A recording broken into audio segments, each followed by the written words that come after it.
Instead of speaking generally of the state of Russia's agriculture and giving forecasts, I will give numbers, figures, and the interviews by real farmers, where they describe what's really going on the ground in Russian agriculture. And yes, in 2025, things in the agriculture industry are very bad. Very, very bad. Howdy, howdy, everyone. My name is Konstantin. Welcome to Inside Russia, where usual Russia is explained by the unusual Russian. As usual, you will not find any BS, propaganda, or lies here. Instead, you will find truth, common sense, and logic. And some emotions too, because I am a human being after all. I'm recovering from pneumonia, so this is my first stream in a few days. I'm glad to be back, and I'll make it till the end. So let's start. 2024 was an extremely difficult year for Russian economy. One of the industries hit the hardest was agriculture. Crop yield declined compared to the prior year, and the number of cattle also decreased by a great deal. Other problems encountered included high cost of bank loans, incredible shortage of working hands, farmers were mobilized to the war, increasing prices of materials and fertilizers, high costs of foreign made machines and spare parts, and no access to Western seed technologies and animal drugs. That was 2024. In 2025, these problems have not only haven't disappeared, they are multiplying.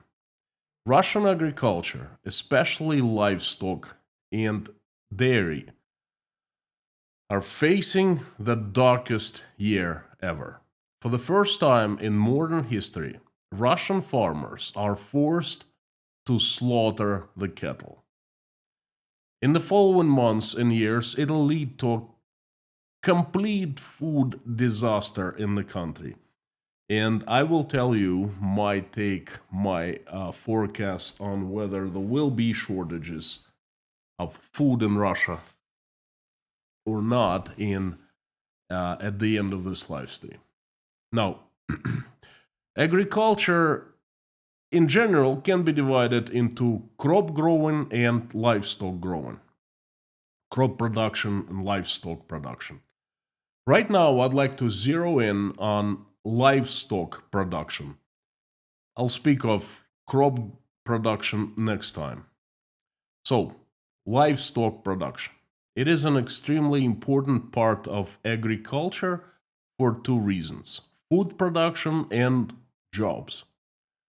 Livestock production has always been a difficult business due to work intensity and low profitability. Well, relative low profitability.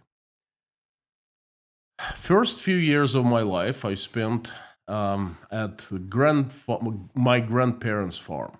Well, a tiny illegal farm, because in the USSR you had to work for the state full time, and growing animals or growing anything for personal use was a pretty risky business.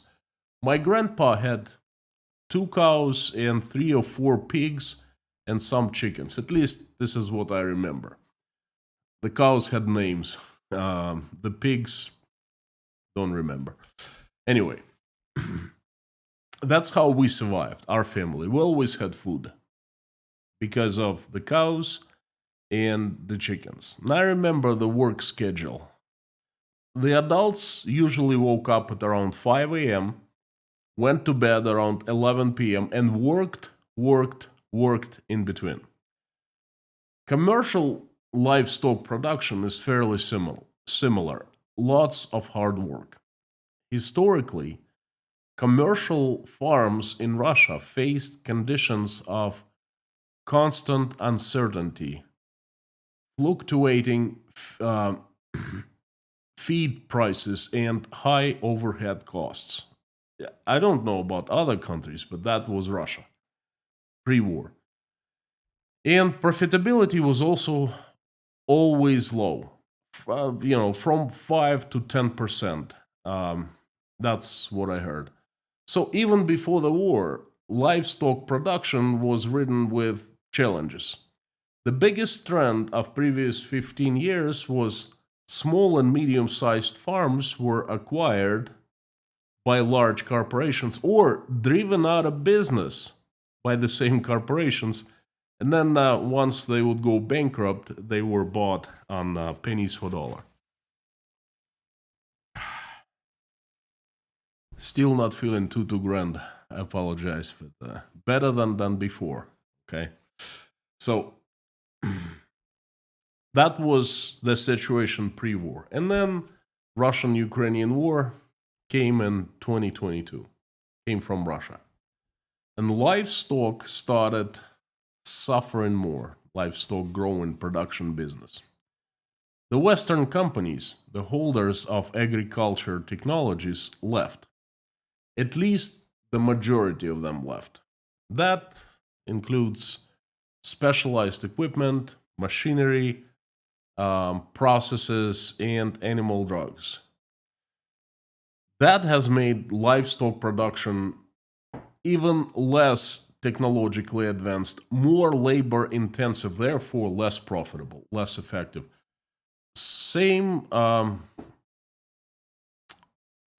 goes for crop production, but again, that's going to be one of the later streams. Some core technologies, equipment, etc., can still be bought in Russia. Don't get me wrong; you can still acquire it, but it takes sophisticated logistics to get them into Russia, where in the past everything was sold directly by producers, by the distributors or dealers, making it much less costly. Okay, now it costs so much more, therefore it makes the entire business of livestock production less profitable. On top of that, Russian male farmers have been the part of Russian society that was hit the hardest by the ongoing mobilization. I should say has been hit the hardest by the ongoing mobilization. The mobilization centers personnel came to villages first. I covered it so many times. They didn't come to Moscow, didn't come to St. Petersburg, and didn't come to big cities. They came to the villages because the farmers are the hardest workers, but they are not the biggest experts on their rights. On top of that, Russian farms are incurring incredibly high cost of money. Commercial bank loans these days start at 30% interest rate. Imagine that you are an owner of a Russian farm in 2025 and you are facing all these challenges. You have tough choices to make. What would you do if you're a Russian farmer? Please share with us in the comments below. I would love to hear what you would do. It's interesting. Now, I tell you what Russian farmers are doing. They are slaughtering livestock and selling meat. Even if you look at the official reports coming from Russian propaganda, you'd see that things are not all right. And check this out. This is an article by Interfax.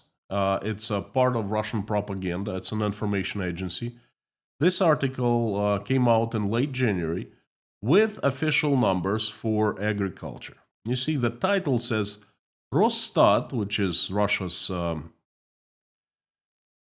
statistics agency. So Росстат reported a 2.1 increase in livestock and poultry production in 2024. Okay?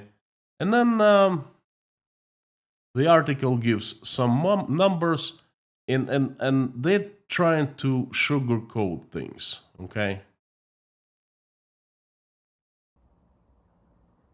But then inside the article, they give very unfavorable numbers. And they are bad numbers. And they are official numbers.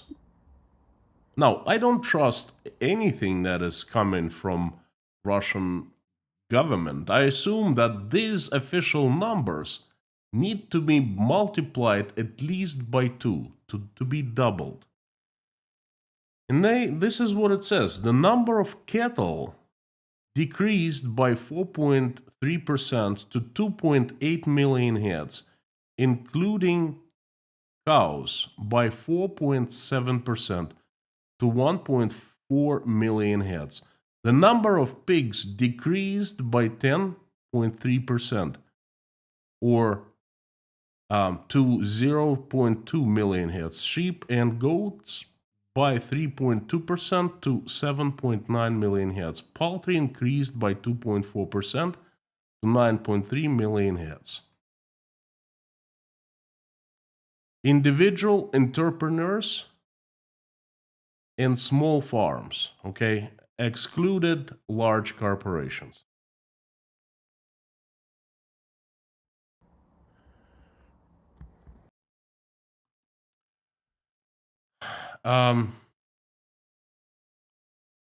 The trend is fairly understandable. The decline. They call it the decline of cattle heads. Now, so far, it's been general talk. I want to give you real information from the ground. Real farmers speak. But before I share that, I want to thank you, everyone who is a part of Inside Russia community and everyone who is supporting me by watching my videos, interacting, taking part of live stream chats, sending me messages, praying along with me and for me, and sending me love. Thank you, friends. Thank you for all your support. Thank you for your coffees that you buy at buymeacoffee.com. Thank you for support via Patreon and PayPal. I give you a promise. Monetized or demonetized, and I have been demonetized for over 7 months now by Google for my stand against Russian government. So monetized or demonetized, I will be coming back here in front of the camera and regularly and be giving you updates on the transformation that Russia is going through. So thank you so very much from the bottom of my heart. Now, where would we get real information from the ground? You know, individual farmers speak. Believe it or not, but in Russia, despite the propaganda dominating the informational media space, you still can find this kind of information. I call it golden nuggets. You can find it if you know where to look. You certainly won't find it in the federal media. It's controlled by the state completely, and, you know, the information they give is just sugar and spice and everything nice. Now, if you want to see what really goes on, sometimes you can find it in small independent media in the provinces.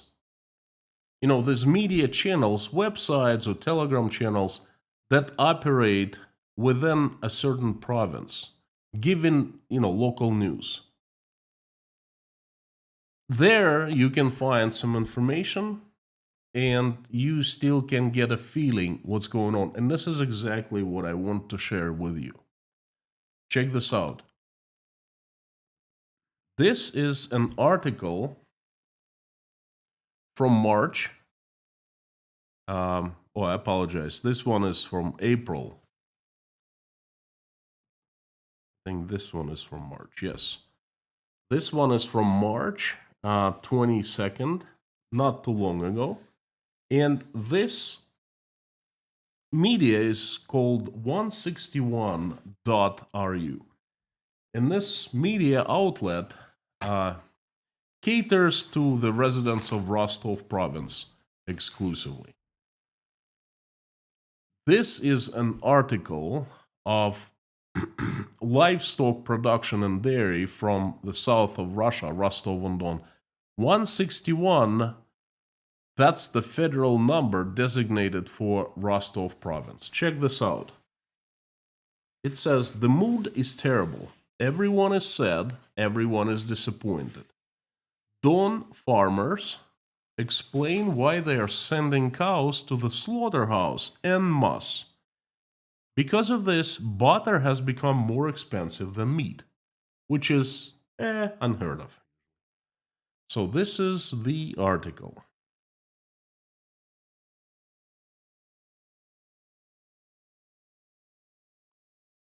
Prices for dairy products are growing incomparably faster than for meat products, according to Rostovstat data. Rostovstat is the provincial local office of Rosstat, the Russian Federal Statistics Agency. The average price for a kilogram of butter in Rostov province has reached 1,072 rubles, according to the agency's report. A year ago, residents of Rostov province paid 778 rubles for a kilo of butter, which is 294 rubles cheaper. Beef has only increased in price by 51 rubles over the year. Again, according to Rosstat experts. Oops.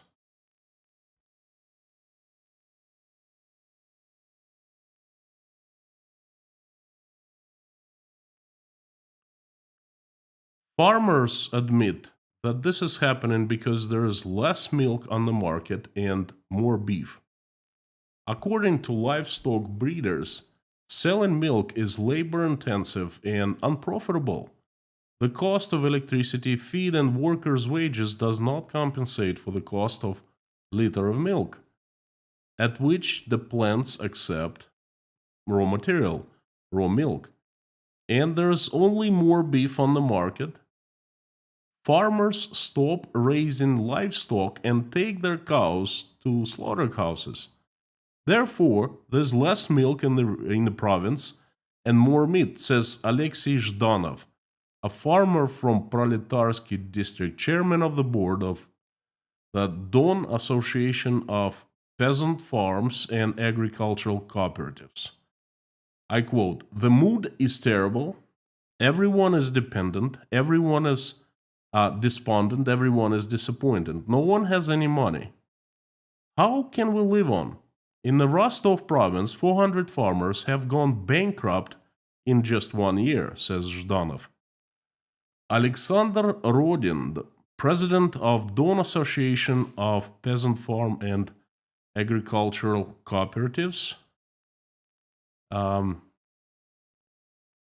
confirms these words. These folks are from the same organization. There are two executives. He believes that this will lead to reduction of the amount of raw materials, that's raw milk on the market, even therefore even higher prices in the future. And therefore it will lead to even higher prices in the future. Rodin says the reason for this is the distribution of state support funds. Agricultural holding companies receive more state support than farms. According to Rodin, the situation was